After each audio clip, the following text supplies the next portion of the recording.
Hello and welcome to Daily News Analysis by Abid Shiksha. Today is 7th of February 2023 and this is the list that we'll be covering today. Let's begin. The first one is the tragic earthquake at Turkey and Syria. Both the countries are facing the destruction of the earthquake of magnitude 7.8 recorded. So over 2,300 kills so far, and it's rising. The death is rising. In lieu of that, Indian government is doing its humanitarian duties by sending the National Disaster Response Force (NDRF) personnel and medical professionals to assist in search and rescue of those people suffering in the southeastern Turkey, okay, and Syrian border. Right. But the problem with the Syrian side is that many of those people that are suffering are already refugees or, you know, from conflicted areas in Syria. So it makes the incident or the natural calamity much more painful for this group of people, right? So this region that bordering Turkey and Syria is one of the most frequently shaken by earthquakes areas. So it sits on top of major fault lines. So the last heavy earthquake was in 1999, where 18,000 were killed. Okay. The second news is from PIB. So Prime Minister Narendra Modi dedicates to the nation HAL Helicopter Factory, which is India's largest. Where? At Tumakuru, Karnataka. Now this is in line of minimizing foreign dependence for our defense needs with the spirit of nation first, okay, and the scheme of Atma Nirbharta in defense. Right. So Hindustan Aeronautics Limited factory at Tumakuru, Karnataka. This is India's largest helicopter manufacturing facility, which will initially produce this LUH. LUH are light utility helicopters. So this factory is a greenfield helicopter factory. Now the difference between greenfield, brownfield. So do you know any of the differences? If you know, do comment down. But I'll just tell here, greenfield means new area where previously there was no established buildings, right? No established buildings. You comment down below what is brownfield, okay? So the factory is 615 acres of land, which is one-stop solution for all helicopter requirements of the country.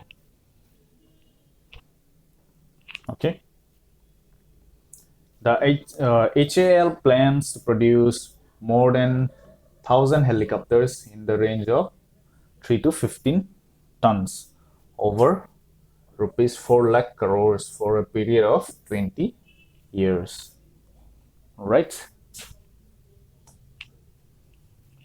The second news is also from PIB, the second from PIB.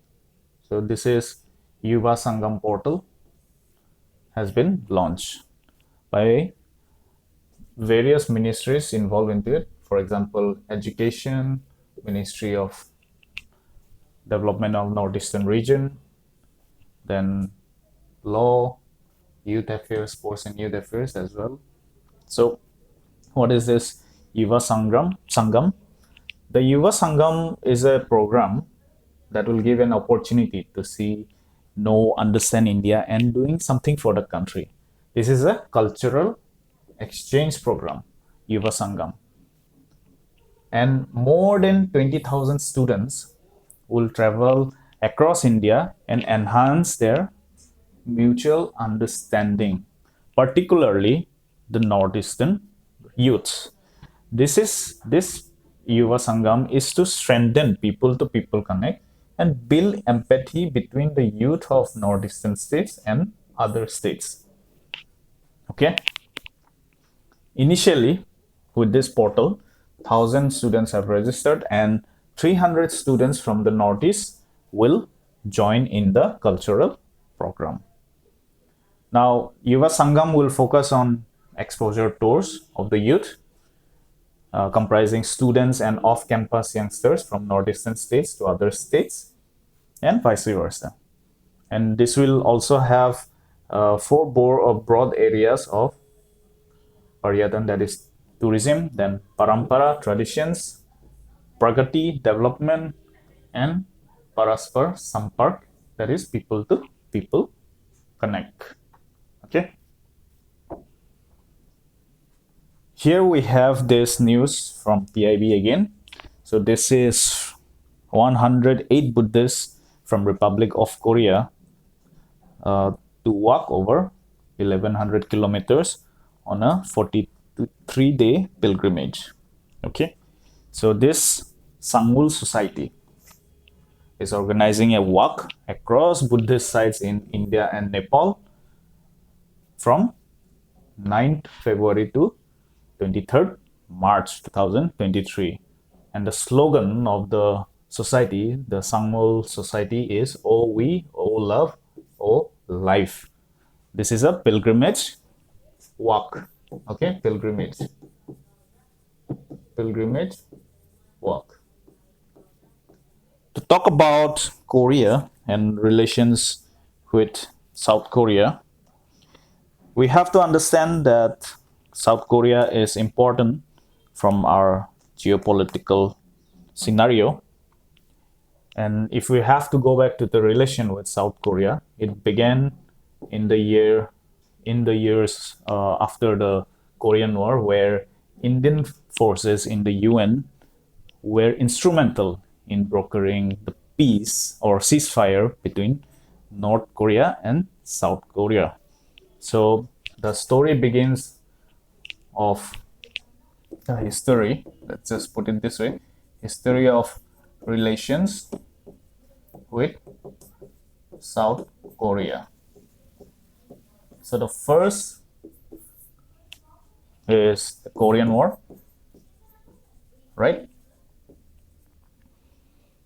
Then bilateral talks began between the countries, 1962. And this bilateral talk evolved into ambassador level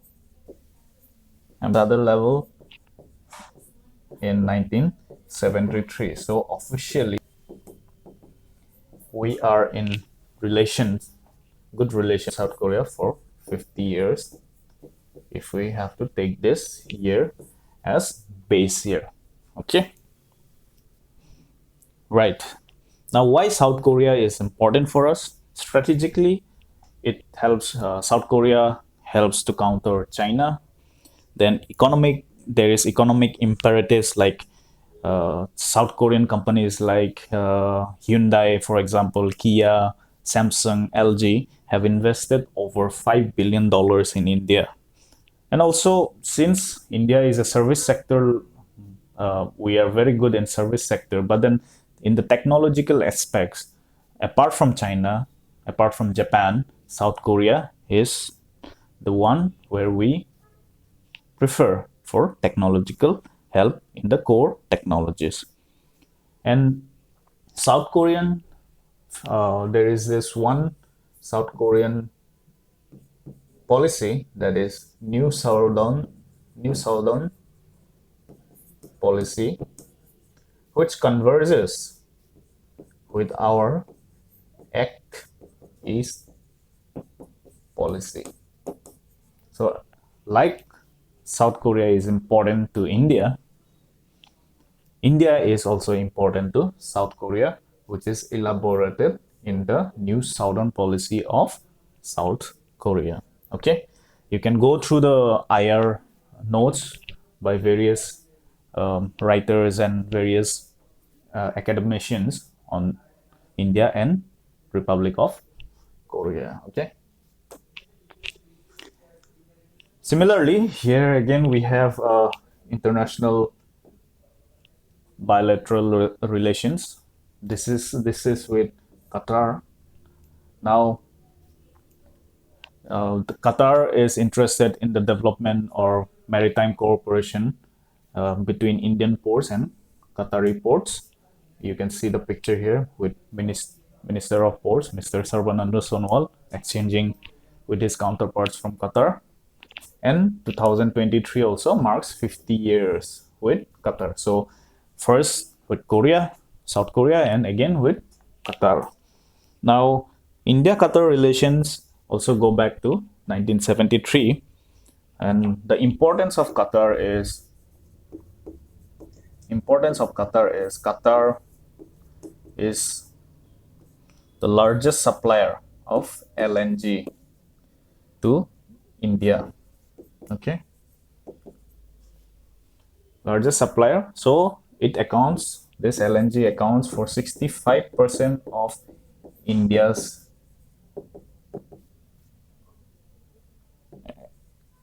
energy demands, right? And therefore this is very vital for our energy security. Okay. And culturally also we have very good relations with Qatar because large number of Indian diaspora is there. So there is a huge diaspora of Indians in Qatar, and because of that we get remittances